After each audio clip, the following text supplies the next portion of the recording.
Hello everyone, welcome back to my channel. आज हम discuss करेंगे टॉपिक फाइनेंशियल मैनेजमेंट का पार्ट नंबर 4, जिसमें हम बहुत इंपॉर्टेंट पार्ट डिस्कस करने वाले हैं जिसको हम कहते हैं capital structure. So this video is gonna be very important. Let's start. सबसे पहले हम मीनिंग के ऊपर आ जाते हैं, कैपिटल स्ट्रक्चर। इससे पहले जो भी वीडियोस थे पार्ट 1, पार्ट 2, पार्ट 3, अगर आपने नहीं देखे तो प्लीज उन्हें देखने के बाद इसे देखें, आपको बेटर समझ में आएगा। ओके, अब हम आ जाते हैं कैपिटल स्ट्रक्चर के ऊपर कि कैपिटल स्ट्रक्चर का मतलब क्या होता है। फर्स्ट ऑफ ऑल, कैपिटल मतलब जो भी पैसे हैं कंपनी में जैसे वो बनी है।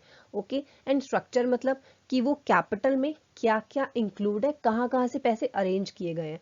ऑलराइट, तो सबसे पहला पिन पॉइंट हमें बोलता है on the basis of ownership. Ownership के बेसिस पे the sources of fund can be classified into two types. दो तरीके से हम पैसे अरेंज कर सकते हैं अपने कैपिटल में, जैसी भी हमारी कंपनी हो। या तो पहला ऑप्शन इज ओन्ड फंड, हम खुद अपने पैसे लगाएं, ठीक है।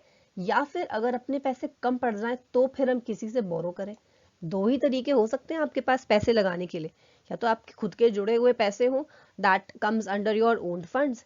अब अगर ओन्ड अगर कुछ कम पड़ गए तो फिर क्या, we are having the options of borrowing also, कि हम किसी से उधार ले लें।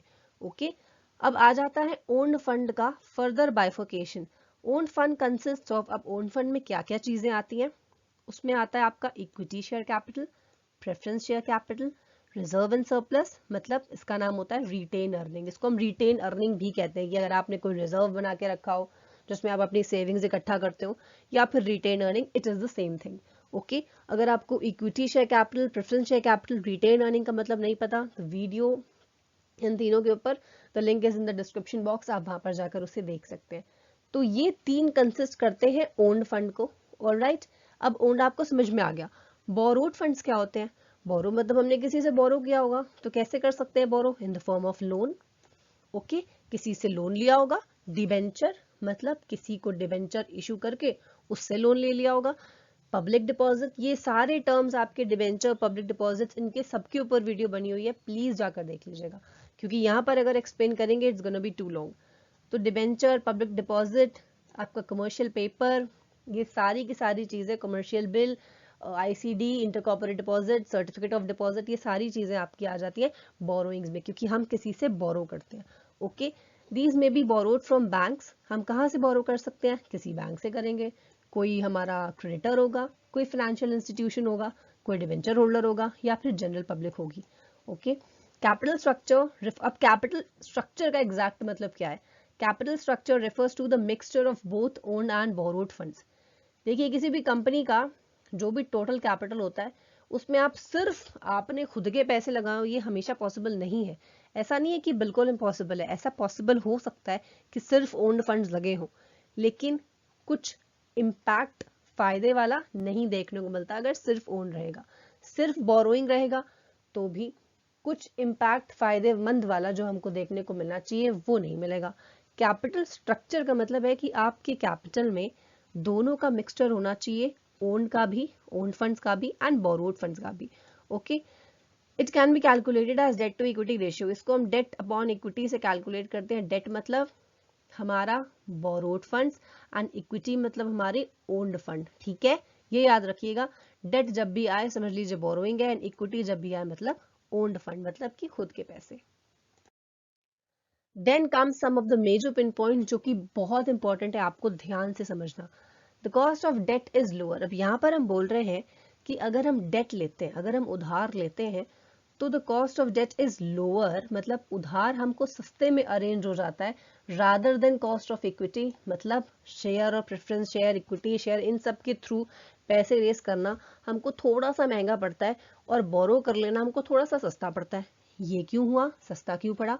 इसकी दो रीजंस है। Because lender's risk is lower than equity shareholders risk, since the lender earns an assured return and repayment of capital, and therefore they should require lower rate of return. Plus interest paid on debt is a deductible expense while computing tax liability. अच्छा, इन सारी बातों का मतलब देखिए, बहुत ही ध्यान से सुनिएगा। हमने बोला कि हमको उधार लेना सस्ता पड़ेगा, सस्ता पड़ता है, लेकिन सस्ते के साथ साथ इसमें रिस्क ज्यादा होता है। कैसे? अगर हम उधार ले लेंगे किसी से, ठीक, तो हम उधार अगर लेते हैं तो हमारे जो भी क्रेडिटर्स हैं, जो डिबेंचर होल्डर्स हैं, उनके पैसे हमको विद इन स्टेप्यूलेटेड टाइम वापस देने होते हैं, प्लस वो हमसे हर महीना इंटरेस्ट प्लस प्रिंसिपल अमाउंट भी ले लेते हैं, और मैच्योरिटी के टाइम पे हमसे पूरा का पूरा प्रिंसिपल अमाउंट रिसीव करते हैं। तो उनके पैसे फंसने का चांस कम रहता है। यहाँ पर इस लाइन का मतलब ये है, since the lender earns an assured return, कि हमको उसको हर महीना कुछ ना कुछ रेट ऑफ इंटरेस्ट तो देना ही देना है, साथ में उसका रीपेमेंट भी करना है कैपिटल का, जो उसने हमें उधार दिया है। ठीक है, इस सेंस में वो थोड़ा सा फायदे में रहता है, या थोड़ा सा हमको थोड़ा सा सस्ता पड़ जाता है as compare to your equity. Equity हमको महंगा पड़ता है लेकिन उसमें रिस्क कम है। दोनों चीजों को कंपेयर करिएगा, डेट आपको सस्ता पड़ता है लेकिन रिस्क ज्यादा है। रिस्क किस तरह का हो सकता है, अगर आप खुद ही सोचिए, आपके सर पे बहुत सारे डेट हो जाए, बहुत सारे उधार हो जाए, तो आपके ऊपर हमेशा रिस्क रहेगा कि भाई पता नहीं मैं इसके पैसे वापस दे पाऊं या नहीं दे पाऊं। तो जितना ज्यादा सस्ता डेट हमारे को अवेलेबल हो जाता है, हम सोचते हैं यार इससे भी डेट ले लें, उससे भी डेट ले लें, लेकिन अगर आपने सिर्फ डेट इकट्ठा कर लिया तो अननेसेसरली फाइनेंशियल रिस्क बढ़ जाएगा, आपके ऊपर बर्डन हो जाएगा कि शायद आप इनके पैसे वापस ना दे पाए। तो जितना जल्दी अरेंज हो सकता है रिस्क उतना ज्यादा अपने साथ लेके आता है। दूसरी चीज, हम बोल रहे हैं कि जो इक्विटी है, मतलब जो ओन्ड फंड है, शेयर के थ्रू पैसे अगर रेज कर रहे हैं, वो हमको महंगा पड़ता है, कॉस्टली, लेकिन रिस्क कम है। ये कॉन्सेप्ट समझिए, कॉस्टली और रिस्क कम क्यों? कॉस्टली इन द सेंस कि उसको अरेंज करने में हमको थोड़े से पैसे खर्च करने पड़ सकते हैं, फ्लोटेशन कॉस्ट ज्यादा हो सकती है। ठीक है, अभी आप आगे पढ़ेंगे कि फ्लोटेशन कॉस्ट क्या होती है। फ्लोटेशन कॉस्ट मतलब पैसों को रेज करने के लिए जो खर्च होता है, प्रोस्पेक्टस इशू, ये खर्चा वो खर्चा, इनका रेट ऑफ रिटर्न, डिविडेंड, ये सारी चीजें, वो खर्चा हमको महंगा पड़ जाता है, लेकिन रिस्क कम है। रिस्क कम क्यों होता है? रिस्क इस वजह से कम होता है, देखिए अगर आप शेयर के थ्रू मनी रेज कर रहे हैं तो आपके पास दो तरीके के शेयर हो सकते हैं, या तो इक्विटी होंगे या फिर प्रेफरेंस होंगे। इक्विटी वालों को आपको पैसे का रीपेमेंट, उन्होंने जो भी पैसे इन्वेस्ट किए हैं उस पूरे पैसे का रीपेमेंट करना जरूरी नहीं होता at the time of liquidation of the company. जब कंपनी खत्म हो रही हो तब वो अपने पैसे मांगते हैं। कंपनी कब खत्म होती है, क्या ये किसी को डेट पता है? बिल्कुल भी नहीं, क्योंकि company enjoys the perpetual succession, कि कंपनी के सारे ओनर्स मर जाए बट कंपनी फिर भी चलती रहेगी। तो कंपनी की लाइफ जब तक है तब तक इक्विटी वालों के पैसे आपके पास रहेंगे, तो वो एक तरीके से परमानेंट सोर्स ऑफ कैपिटल हो जाता है। उसके पैसे वापस चुकाने का हमारे सर के ऊपर कोई बर्डन नहीं होता। ठीक है, और दूसरी चीज, डिविडेंड का भी कोई बर्डन नहीं होता, क्योंकि डिविडेंड हम तभी देते हैं जब हमारा मन करेगा। अगर कंपनी लॉस में है तो आपको डिविडेंड तो तब तो बिल्कुल ही नहीं देना, अगर प्रॉफिट में है तब भी आपकी मर्जी होगी, तभी आप उनको डिविडेंड अनाउंस करेंगे। लेकिन ऑन द अदर हैंड, अगर आपने किसी से उधार लिया तो नो मैटर, आपको चाहे फायदा हो रखा है कंपनी में या आपको लॉस हो रहा है, आपको उसको पैसे तो देने ही देने हर हालत में। ठीक है, चाहे कंपनी लॉस में हो, then also you have to pay that assured rate of interest जिस पर आपका एग्रीमेंट हुआ होगा। समझ में आ गया दोनों चीजें, कि किस में रिस्क ज्यादा है, कॉस्ट ऑफ कैपिटल, किस में कॉस्ट ऑफ कैपिटल कम है और रिस्क ज्यादा है। ओके, उसके बाद एक और बात यहाँ पर लिखी हुई है, they should require a lower rate of return. यहाँ तक आपको समझ में आ गया कि उसको repayment of capital is very important. अब एक और चीज है डेट का फायदा। डेट लेने का फायदा, दूसरा फायदा ये है कि interest paid on debt is a deductible expense while computing tax liability, कि जब भी आप टैक्स अगर दे रहे हैं और आपने किसी से उधार लिया, ठीक है, तो उस उधार पे आप कोई ना कोई इंटरेस्ट देंगे, रेट ऑफ इंटरेस्ट। तो वाइल कैलकुलेटिंग योर इनकम, आप उसमें क्या माइनस करेंगे कि मैंने इंटरेस्ट ऑन लोन पे किया इतने रुपए का, तो while computing the tax liability उतना पूरा का पूरा माफ हो जाता है।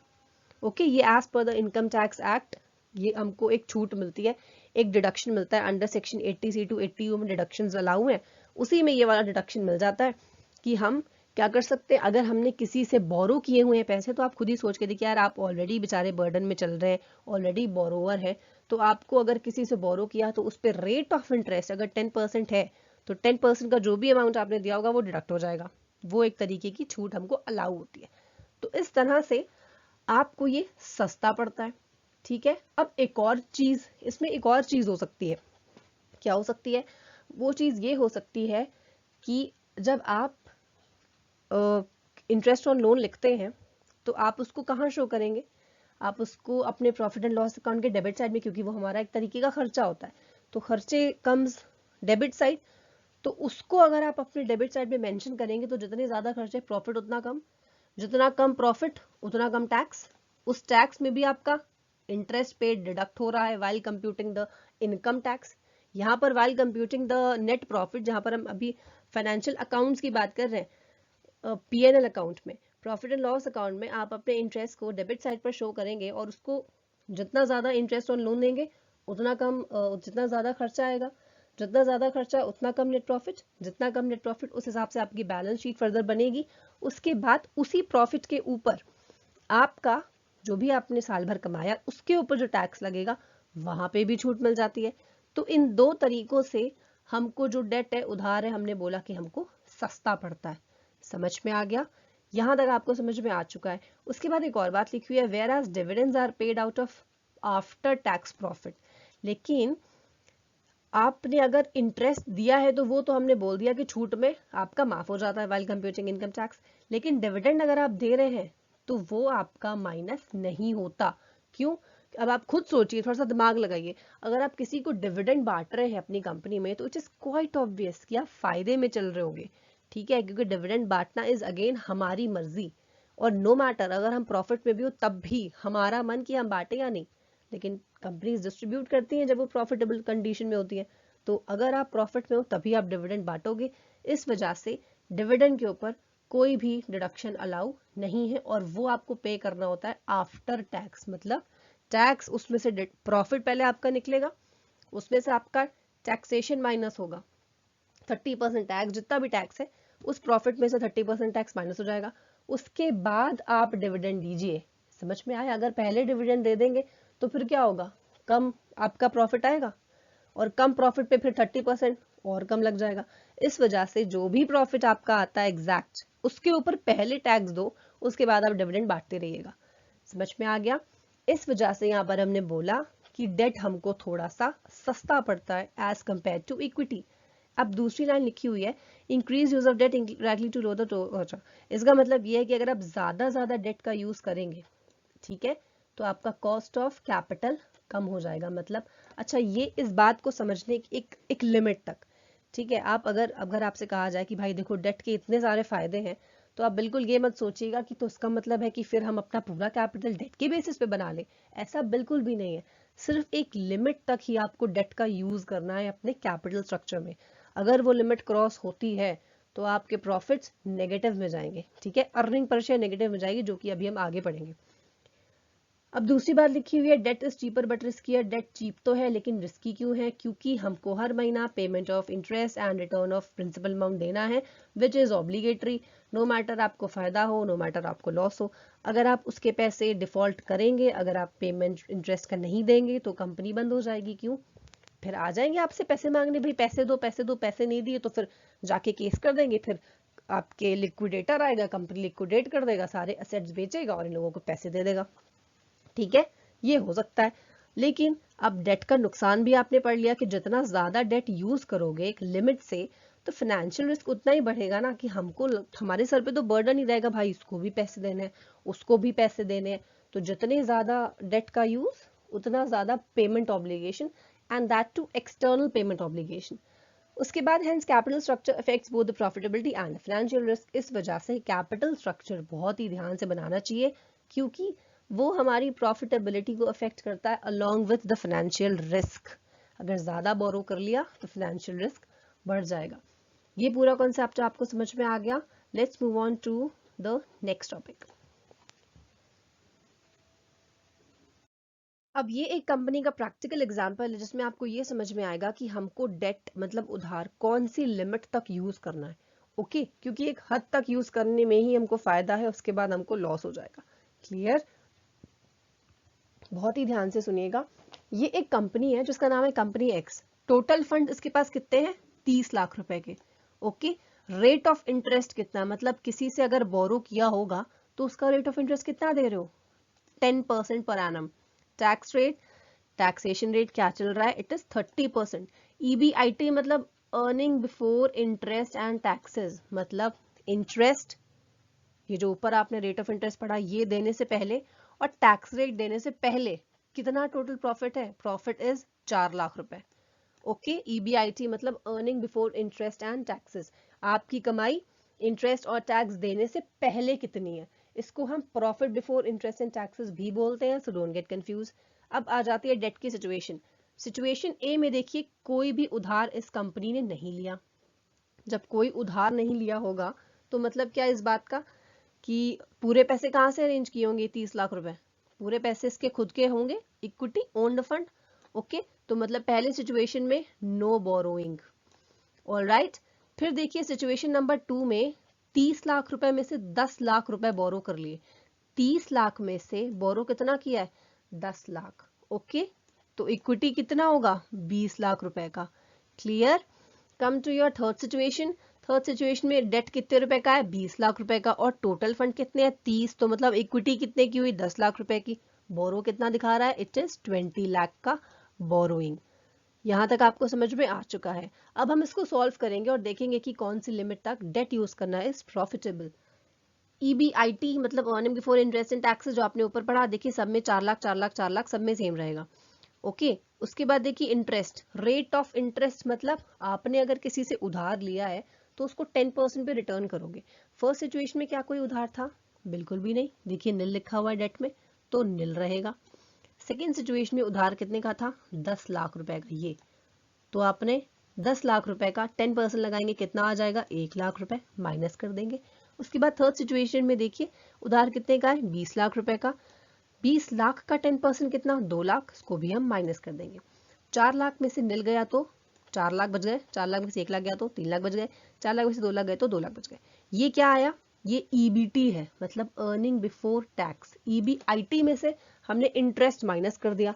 जब EBIT में से आ गया तो क्या बचा? बचा EBT, मतलब अब टैक्स माइनस करिए, कितना है टैक्स रेट? It is 30%। अब EBT में से 30% माइनस करेंगे तो फिर 4 लाख में से 30% गया तो फिर 4 लाख का 30% कितना होता है? 1,20,000। ये इसमें से माइनस कर देंगे। ओके, यहाँ पर EBT बचा था 3 लाख रुपए, इसमें से 30% कितना?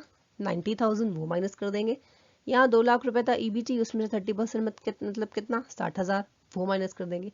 अब जब EBT में से आपका T भी चला गया, अब क्या बच रहा है? अब हमारे पास बच रहा है अर्निंग आफ्टर टैक्स। अब इंटरेस्ट भी दे दिया हमने, टैक्स भी दे दिया, अब कितनी कमाई बच रही है?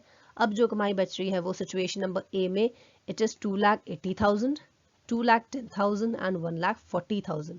अब आप यहीं से देखिए, इसने ओन्ड फंड लगाए थे, ठीक है, ओन्ड फंड लगाए थे और इसका प्रॉफिट देखिए ज्यादा, इसने 20 लाख की बोरो की थी। यहां तक आते आते इसका प्रॉफिट कितना हो गया? 1,40,000, कितना कम हो चुका है। अब फायदे में देखिएगा ये तीसरा वाला ही रहेगा।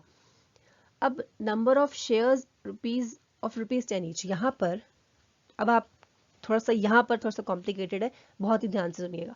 यहाँ तक आपको अर्निंग आफ्टर टैक्स समझ में आ चुका है कि टैक्स के बाद हमारे पास सिचुएशन ए में 280 बचा, सिचुएशन बी में 210 बचा, और सिचुएशन सी में बचे 140। Next is what?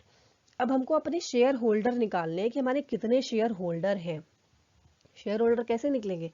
अब देखिए 30 लाख रुपए हैं पहले सिचुएशन में, क्या कोई उधार था? बिल्कुल नहीं, तो ये 30 लाख कहाँ से आए होंगे? शेयर होल्डर के थ्रू, क्योंकि इक्विटी के थ्रू। तो यहाँ पर 30 lakh will be divided by 10, क्योंकि एक शेयर कितने रुपए का है? 10 रुपए का। तो कितना आया शेयर होल्डर का number? It is your 3 lakh share holders. समझ में आ गया ये कैसे आया 3 लाख? ये 3 लाख आपका नंबर ऑफ शेयर होल्डर है। Come to your situation number 2, यहाँ पर डेट कितने रुपए का है? 10 लाख रुपए का है, ठीक है। जब 30 में से 10 लाख का डेट है तो इक्विटी कितने की हुई? 20 की हुई, ठीक है। 20 लाख की इक्विटी, उसको डिवाइड करेंगे 10 रुपए से, क्यों? क्योंकि एक शेयर 10 रुपए का है, इस वजह से।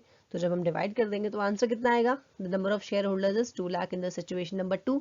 थर्ड सिचुएशन में उधार कितने का है? 20 का है। 30 में से 20 गए तो डेट आपका इक्विटी कितने का हुआ?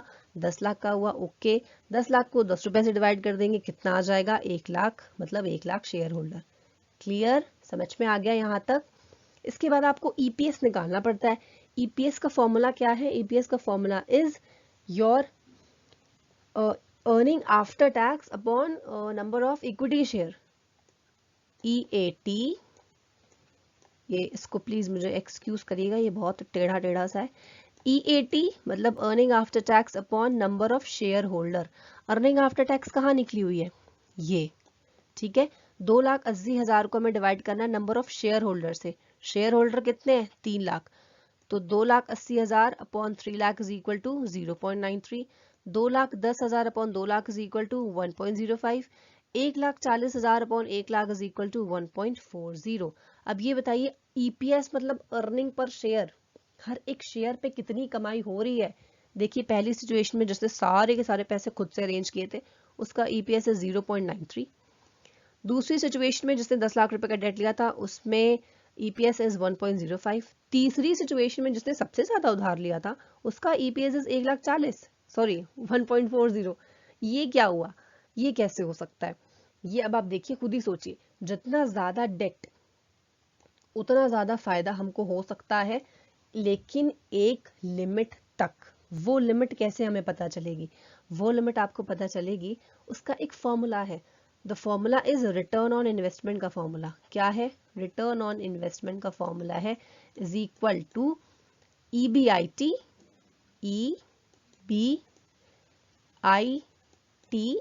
Upon total investment into 100. This is your formula to calculate your return on investment.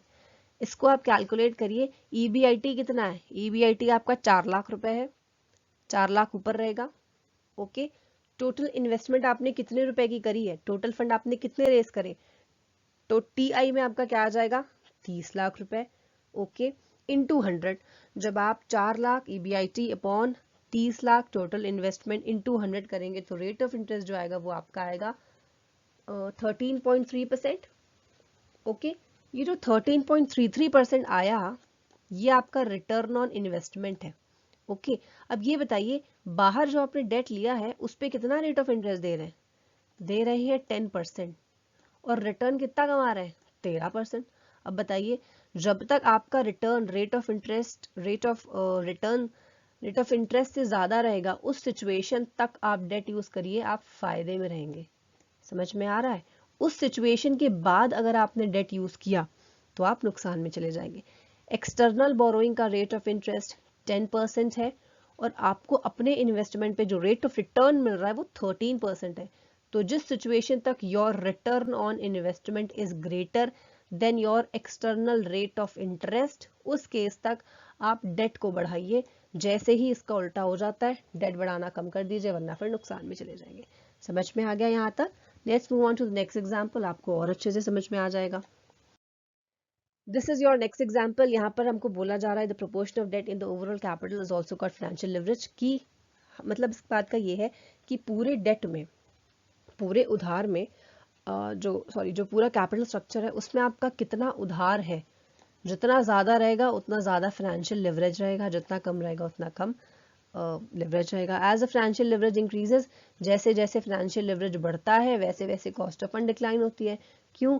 क्योंकि हम जितना आराम से हम उधार अरेंज कर सकते हैं, हम आराम से ज्यादा करेंगे, लेकिन जितना ज्यादा करेंगे उसे रिस्क तो बढ़ ही रहा है ना, आपके सिर के ऊपर बर्डन तो बढ़ ही रहा होगा।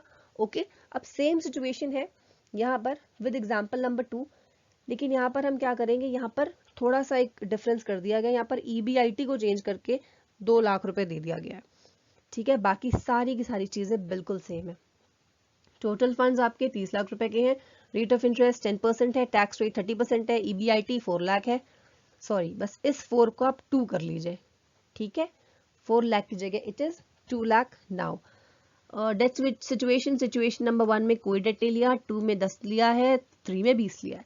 EBIT देखिए 2 लाख 2 लाख 2 लाख तीनों में कॉमन हो जाएगी। रेट ऑफ इंटरेस्ट इसने कुछ नहीं लिया तो निल, इसने लिया है 10 लाख रुपए का, तो 10 लाख इंटू 10% आपका 1 लाख, यहाँ पर 20 लाख इंटू 10% 2 लाख। समझ में आ गया यहाँ तक पूरा? थर्ड में देखिए EBT जो निकल के आया वो क्या कहलाएगा? EBT मतलब अर्निंग बिफोर टैक्स। अब टैक्स माइनस करो 30%, यहाँ से आप 30% माइनस करेंगे 60,000।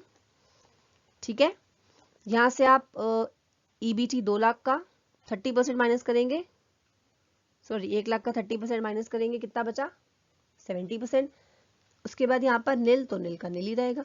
क्लियर? आपने टैक्स भी माइनस कर दिया। अब EAT बचा, मतलब अर्निंग आफ्टर टैक्स। अब आफ्टर टैक्स के बाद कितना कमा रहे हो? सिचुएशन ए में आपको मिल रहा है 1,40,000, सिचुएशन बी में आपको मिल रहा है 70,000, सिचुएशन सी बेचारी निल में चल रही है। ओके, अब शेयर होल्डर कितने होंगे? पहले सिचुएशन में 10 लाख का उधार था तो शेयर कितने के हो गए? सॉरी, पहले सिचुएशन में कोई भी उधार नहीं था तो शेयर होल्डर कितने के होंगे? 30 लाख के। अगेन 30 लाख को 10 से हम डिवाइड करेंगे, आ जाएगा 3 लाख, तो मतलब number of share holder is 3।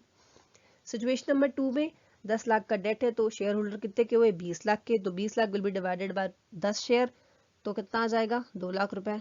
Okay, समझ में आ गया। थर्ड सिचुएशन में सेम जो आपने अभी पहले करा, 20 लाख का आपका डेट है, तो share holder will be of rupees 10 lakh, 10 lakh will be divided by 10, क्योंकि एक शेयर 10 रुपए का है, तो आंसर आपका कितना आ जाएगा, 1 लाख। 1 लाख शेयर होल्डर यहाँ पे आ गए।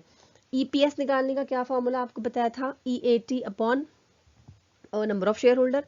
EAT मतलब अर्निंग आफ्टर टैक्स, ये अपॉन नंबर ऑफ शेयर्स, ये तो 1,40,000 will be divided by 3 lakh, कितना आया, 0.47।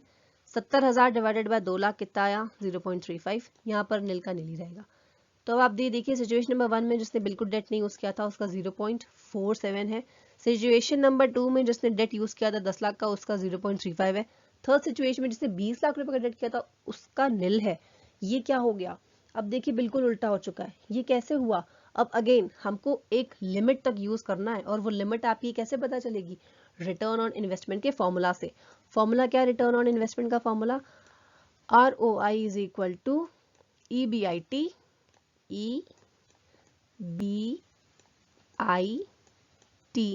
Upon total investment into 100। Okay, EBIT आपका कितना है, EBIT वॉज यहाँ पर 2 lakh rupees, 2 lakh upon total investment कितने की है, 30 लाख की, इनटू 100। जब आप इसको सॉल्व करेंगे तो जो रेट ऑफ रिटर्न आएगा दैट इज 6.67%। क्या आएगा, 6.67%। अब ये बताइए इन्वेस्ट करने पे आपको रिटर्न कितने का मिल रहा है, ये मिल रहा है, और एक्सटर्नल बोरोइंग जो आपने करी है उस पर कितना रेट ऑफ इंटरेस्ट दे रहे हैं, 10% दे रहे हैं। मतलब बाहर कितना जा रहा है, 10% जा रहा है, आ कितना रहा है, 6.67। तो आपका रिटर्न कम है लेकिन आप बाहर दे ज्यादा रहे हैं, मतलब कि ये सिचुएशन नेगेटिव है। इस केस में जितना ज्यादा डेट यूज करेंगे उतना ज्यादा नुकसान में होते चले जाएंगे, जैसे यहाँ पे हो रहा है। इस बेचारे ने जितना ज्यादा डेट यूज किया से सोचा फायदे में रहेगा, लेकिन फायदा इज निल। तो आपको डेट यूज करना है सिर्फ उस लेवल तक जहां तक आपका return on investment is greater than your this external rate of interest. समझ में आ गया, आई थिंक आपको समझ में आ गया होगा। अब आ जाते हैं कुछ फैक्टर्स के ऊपर जो कि हमारे कैपिटल स्ट्रक्चर को अफेक्ट करते हैं। First factor is your cash flow position. अगर कैश फ्लो हमको लगता है कि बहुत एक्सेस में जनरेट होगी, ओके, तो हमको कैश फ्लो की पोजीशन भी देखनी पड़ेगी बिफोर बोरोइंग। क्योंकि अगर हम सोचते हैं कि यार कैश फ्लो हमारे पास इतना होना चाहिए कि बस वर्किंग कैपिटल निपट जाए, कि मतलब हमारे जो बेसिक खर्चे हैं डे टू डे वो वाले निपट जाए, लेकिन अगर आप किसी से बोरो कर रहे हैं तो आपके पास कैश होना इज वेरी इंपॉर्टेंट, क्योंकि आपको उसको हर महीने रेट ऑफ इंटरेस्ट देना है। तो आपको इतना इनफ कैश तो रखना ही चाहिए कि आपकी वर्किंग कैपिटल प्लस उसकी एक्सटर्नल पेमेंट ऑब्लिगेशन भी मीटअप हो जाए। Second point is interest coverage ratio. इसका फॉर्मूला होता है EBIT अपॉन इंटरेस्ट। इस पॉइंट का मतलब ये है कि कितने number of times earning before interest and taxes of the company cover the interest obligation. इसका मतलब है कि कितनी बार आप अपने प्रॉफिट से, जो भी आपने प्रॉफिट कमाया उससे कितनी बार इंटरेस्ट और टैक्स दोनों का पेमेंट कर पा रहे हैं। अगर आप आउट ऑफ प्रॉफिट इन दोनों का पेमेंट कर रहे हैं, बाद में भी इसके आपके प्रॉफिट बच रहा है, मतलब आपकी सिचुएशन थोड़ी सी अच्छी है। तो जितना हाई रहेगा आपका इंटरेस्ट कवरेज रेशियो, उतना हाई आपकी सिचुएशन रहेगी, उतनी बेटर रहेगी। समझ में आ गया। उसके बाद come to your third one, जिसका नाम है DSCR, debt service coverage ratio. ये आपकी इंटरेस्ट कवरेज रेशियो की कुछ शॉर्टकमिंग्स को ठीक करने के लिए बनाई गई थी। इसका मतलब ये है कि the cash flow profit generated by operation are compared with the total cash. मतलब आपके पास जितना भी टोटल कैश है उस टोटल कैश को हम कंपेयर करते हैं किससे, आपने कितना कैश अर्न किया, ओके, जितना रिक्वायर्ड है और कितना आपने अर्न किया, इन दोनों का कंपैरिजन करते हैं। और ये जितना हाई होता है उतनी बेटर, जितना ज़्यादा आप अर्न करेंगे उतनी बेटर सिचुएशन। तो जितना हाई आपका DSCR रेशियो उतनी बेटर आपकी कंडीशन। इन दोनों ही रेशियोज का रिलेशनशिप इज डायरेक्ट। ठीक है, जितना ज़्यादा हाई होंगे उतना ज़्यादा अच्छी कंडीशन हमारी होगी। Come to your fourth point which is return on investment. इसका मतलब ये है कि हम अब ये कैलकुलेट करते हैं कि रिटर्न ऑन इन्वेस्टमेंट कितनी है। अगर हमारी रिटर्न ऑन इन्वेस्टमेंट, जो भी अभी आपने पहले भी पढ़ा, अगर रेट ऑफ इंटरेस्ट से ज़्यादा है तब तो बहुत अच्छी बात है, हम ट्रेडिंग ऑन इक्विटी कर सकते हैं। ट्रेडिंग ऑन इक्विटी मतलब more and more use of debt कर सकते हैं। अगर नहीं है तो फिर हम नहीं करेंगे। Okay, return on investment should always be greater than your external rate of interest. Cost of debt मतलब डेट को रेज करने में आपका कितना खर्चा आ रहा है, दोनों को ही कैलकुलेट करना पड़ेगा। अगर हमको आसानी से डेट मिल जाता है तो हम डेट की तरफ जाएंगे, अगर मुश्किल से मिलता है तो हम डेट की तरफ नहीं जाएंगे। Then comes your tax rate. इसका मतलब है जितना हाई टैक्स रेट रहेगा उतना कम हमको पैसे देने पड़ेंगे, उतना कम हमको टैक्स देना पड़ेगा। क्यों? क्योंकि वो डिडक्ट हो जाता है। ठीक है, अगर 10 लाख रुपए इनकम है और उस पर अगर आपका टैक्स जो लग रहा है तो वो out of income after paying the rate of interest लगेगा। ठीक है, जैसे कि आपकी इनकम 10 लाख रुपए है, उस पर आपने रेट ऑफ इंटरेस्ट 10,000 दे दिया, अब जो आपका टैक्स लगेगा वो आपका 90,000 पे लगेगा। ओके, बचे हुए अमाउंट पे 90% पे। तो इस वजह से जितना ज्यादा हम उतना ज्यादा इसमें प्रॉफिट कमा सकते हैं। Come to your next point जिसका नाम है कॉस्ट ऑफ इक्विटी। इसका मतलब यही है कि जितना ज्यादा हम सोचेंगे कि यार इक्विटी इक्विटी, लेकिन इक्विटी भी आपको एक लिमिट तक रखनी है। फर्स्ट सिचुएशन में आपने क्या देखा था, उसने तो सिर्फ इक्विटी ही लेके रखी थी लेकिन वो लॉस में था, उसका अर्निंग पर शेयर कम था।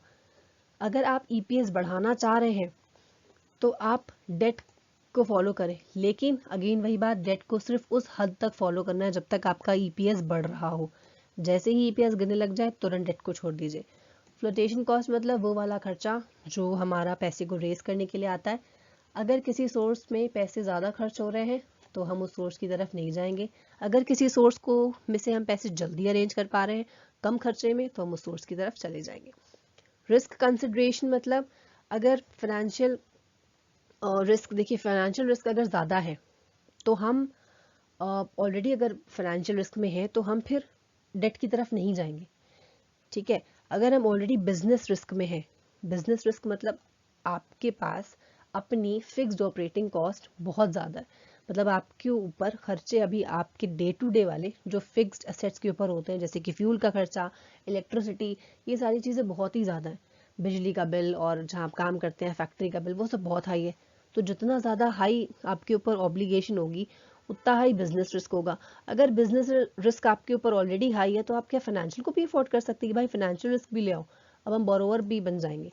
नहीं, अगर ऑलरेडी आपके पास बिजनेस रिस्क बहुत हाई है उस केस में फाइनेंशियल रिस्क भी बढ़ाना is not a good option. आप डेट की तरफ मत जाइएगा। Next one is your flexibility. इसका मतलब ये है कि आपको डेट का पूरा फुल यूज नहीं कर लेना है, कुछ ना कुछ बचा के भी रखना है। इन केस फ्यूचर में अगर कोई रिक्वायरमेंट हो तो आप उससे मीटअप कर लें। जैसे कि अगर आपने 10 लाख रुपए का उधार लिया तो पूरा 10 का 10 अगर आप खर्च कर देंगे और फिर अगर आपको मनी की नीड होगी तो आप फिर से उधार लेंगे। तो always try to use your debt in a flexible way कि अगर 10 लाख की नीड है तो हम अपना काम 8 में चला के देखें, अगर चल जाता है तो अच्छा रहेगा, 2 को हम फर्दर यूज कर लेंगे जब हमारा मन करेगा। Then comes your control. इसका मतलब ये होता है कि हम अगर इक्विटी के थ्रू पैसे रेज कर रहे हैं तो हमको अपना इंटरनल मैनेजमेंट में उनको इंटरफेरेंस देने का पूरा राइट देना पड़ेगा, क्योंकि ये उसका एक फीचर है।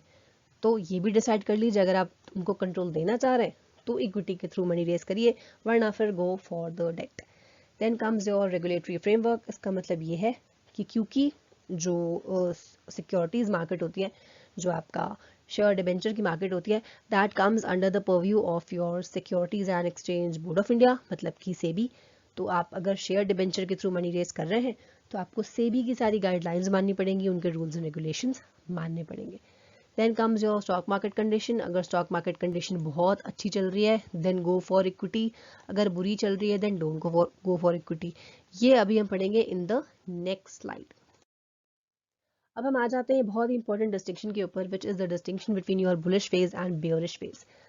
स्टॉक मार्केट में दो तरीके के फेजेस हो सकते हैं, एक होता है आपका बुल, एक होता है आपका बियर। बुल मार्केट मतलब वो वाली मार्केट जब सब कुछ बहुत ही अच्छा चल रहा हो, एवरीथिंग इज ऑसम, मतलब स्टॉक प्राइसेस बढ़ रहे हों, शेयर प्राइसेस बढ़ रहे हों, कंपनीज प्रॉफिट में कमा रही हों। और बियर इसका बिल्कुल उल्टा समझ लीजिए, जब सब कुछ डिक्लाइन हो रहा हो, शेयर मार्केट में कोई भी इन्वेस्ट नहीं करना चाह रहा। ओके, बुलिश में increase in stock price, employment बढ़ जाता है, इंडिया की जीडीपी बढ़ जाती है। यहाँ पे decrease in stock price, employment कम हो जाता है, जीडीपी कम हो जाती है। यहाँ पे market is up, everything is profitable. यहाँ पे market is down, everything is in loss. Strengthened economy, अगर स्टॉक मार्केट आपकी बहुत अच्छी चल रही है तो उसका ये एक सिग्नल जाता है कि कंट्री में country is financially stable. यहाँ पर it gives a signal that economy is weakening. Sign of optimism, सब कुछ अच्छा चले तो हमको पॉजिटिविटी आती है कि भाई एम्प्लॉयमेंट भी है, जीडीपी भी बढ़ रहा है, everything is positive. While when everything is negative it shows the sign of pessimism, मतलब कि negativity. So this is the difference between your bullish phase and bearish phase. आप इसका स्क्रीनशॉट ले सकते हैं. This is important for your exam.